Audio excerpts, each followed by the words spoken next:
So, you want to become a prostitute just like me and work in a Nevada brothel. Here's some things you need to know before you hoe. Quick disclaimer though, okay? So like I actually only have worked at 2 of the brothels in Nevada. I think there's like 20 or 21 of them. So my opinion and experience is not only based really off of the time I've spent at the Desert Rose, which is like for the last 2 years. And then I did go on a tour to the Alien Cat House once, but also I'm gathering this advice and stuff from other girls that have worked at the other houses. So personally, I haven't been there, but if I hear the same thing being said about the other houses, by multiple different people, in different occasions, then I'm going to have to say that there's probably a little bit of truth to it. But I'm not going to name those specific houses. I'm just going to, if I end up saying anything about the other houses, just know it's not targeted towards any particular house, and I haven't seen it in person, but I have strong reason to believe that these things are true. So there's like literally no information like really that you could look at online that's like honest about what the experience is like in a Nevada brothel. Like I literally found one informative Reddit post in my on all of my research, one Reddit post that was pretty realistic, and yeah, but anywho, you really do need to know before you hoe, okay? And like I feel like the best way that you could probably do real research on the house is to just apply, wait for them to call you back, and just kind of scope out the feel of the manager that is giving you your interview. Like here at the Desert Rose, when I was interviewed, I had interviewed, funnily enough, I had interviewed with the Alien Cat House like the same day that I interviewed here, and I didn't know anything about the Nevada brothels, and the way that the information was being told to me, it kind of sounded like sketchy, and I was like a little bit unsure. But then I ended up talking to the guy that owns here, and since I'd already did that interview, and I was just like, okay, and I didn't really know what they were talking about, I made sure I grilled them about the dumbest little things. And I feel like that no matter where you're applying, like you should definitely grill them about things and make sure that you understand exactly what is expected of you when you get out there. Like, how does the house work? Like, is it a lineup house or is it a bar hustle house? Is it, what's the house fees? Are there rules with fines and penalties? Like, just like things like that, so you fully know what to expect. I mean, you're going to need to get a sheriff's card. You're going to need to do it. How much is that going to cost you? Like these are all things that you need to know. And if the person on the other end of the phone is like not willing to clarify to whatever extent of detail that you need them to clarify to make you feel comfortable, then I don't think that you should go to that house, because don't freaking fly across the country for somebody that isn't comfortable being completely transparent in what the rules and expectations for their employees are. Because one thing that was kind of like off-putting to me about working in the Nevada brothels is the fact that like I've worked at higher end strip clubs before, and some of them they will nickel and dime you. And like for example, like this one bar I worked at, like they would literally have their bouncers with like a notepad, right? And they'd just be sitting around, like they'd take it out of their suit pocket and they'd just be like, and I always wondered, like, what the fuck are they taking notes on? And I found out what they were taking notes on, actually, because I made like $8,000 in like one shift, and I went to go cash in on that money, and they whip out a fucking binder that had every tiny little infraction that I've ever committed just written down in a little notebook, like Natalie didn't take her underwear off by the third song on stage. Natalie had a dress code violation, and they were like from like a year ago. It's like, how do you even argue with that? And so from the $8,000 I was expecting to get paid out, they took like $2,000 of it in fines for shit that wasn't even debatable. And it's like that right there was making me really nervous about coming out to Nevada brothel, because I'm like, what if they pull the same shit? And then I'd actually seen some girls online saying like similar things happen, and I could totally see how it would happen.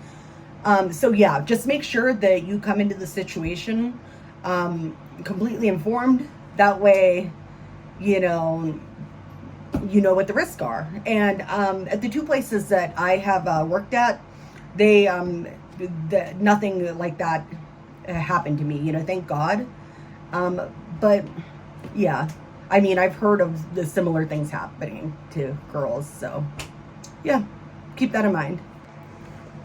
And you know what?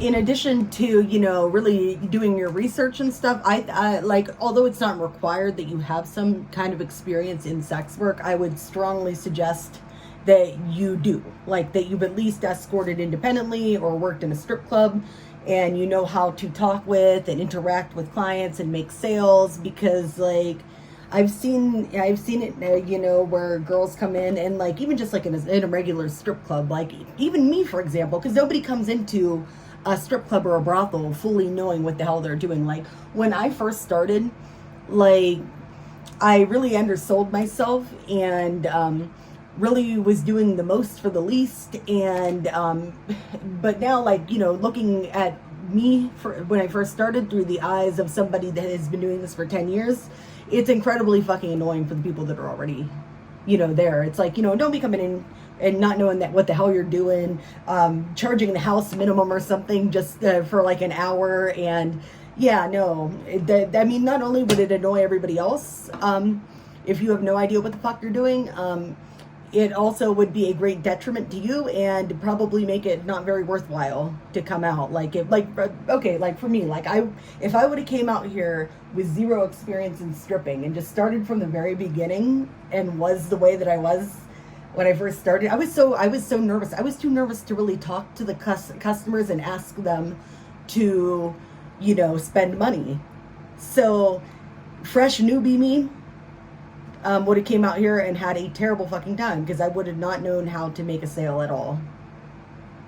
Or I would have thought that, you needed to do all this extra bullshit to make that sale, like, like a really like the low price, or or you'd fall for some bullshit that, these guys are telling you. Just, I think that maybe working in a strip club is probably a good idea before you jump fully into doing this, brothel or not, like that you do actually, like, yes, everybody knows how to suck dick, some better than others, but being a professional sex worker does kind of require like some skills and stuff like that. Yeah, so just saying, like, you cannot come out to a Nevada brothel, especially like if you're from out of state and you're like flying in or whatever, completely broke. Like it literally takes money to make money.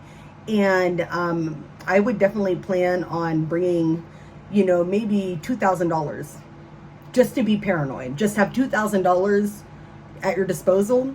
I had this one Twitter thread about a girl that had came out to work in one of the brothels, and she never named what brothel it was. But if you're interested, it was at Pieces of Margot. I'll just put the handle right here. But anyways, yeah, she posted it back in March, and she was saying that she got to a house and that the vibe was just bad. Like, it was hostile. It was a bad situation. You could read the thread yourself. And she needed to get the hell out of there extremely quickly. So, but anyways, they ended up like firing her just out of the blue, and the place she was at was in the middle of nowhere because it is a Nevada brothel. They wouldn't let her use the taxi service, like the shuttle service that they provide, to give her a ride back into town. So they basically kicked her out of this brothel like at like 1 o'clock in the morning, and she had no money to get the fuck out of there. And I remember she was on Twitter and she was like posting, asking for help, like, hey, I'm stranded out here. I came out with the expectation that I was going to make money, and then, they kicked me out and da da da da da. So yeah, make sure that isn't you. What if you get to a house and it's like completely fucked up for whatever reason, and you don't feel like comfortable being there? Or what if they fire you for whatever reason? Or what if you get there and it's cool and everything, but then you don't make any money? Because sometimes that just happens. Like, you need to be able to secure a ride to an airport or gas to get home, potentially like, a hotel room, something like, yeah. So that you need the escape money, and also depending on which house you go to, I know that some of them feed you. Like at the Alien Cat house, they had a kitchen that was kind of open, and you could just go through the cabinets and take out things that you and cook them, and they would ask you if you needed anything, and you could make a little list and they'll go buy it for you. But like at the Desert Rose, we're responsible for buying our own food. And yeah, that's another thing to definitely ask, because you should definitely bring money, because you might need to DoorDash some food because you're stuck here working, and you can't just leave and go get something to eat. You're going to need groceries. You're going to need supplies. You're going to need money for testing. You're going to need money for a sheriff's card.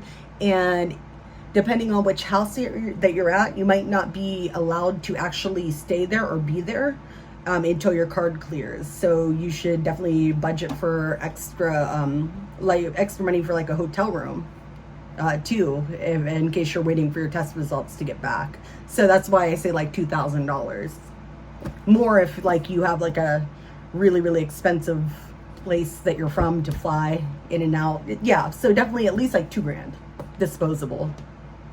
And also the financial stability to not have that $2,000 if everything was to go completely wrong, okay, and you didn't make any money, would that $2,000 that you lost, would that like really like destroy your life or whatever?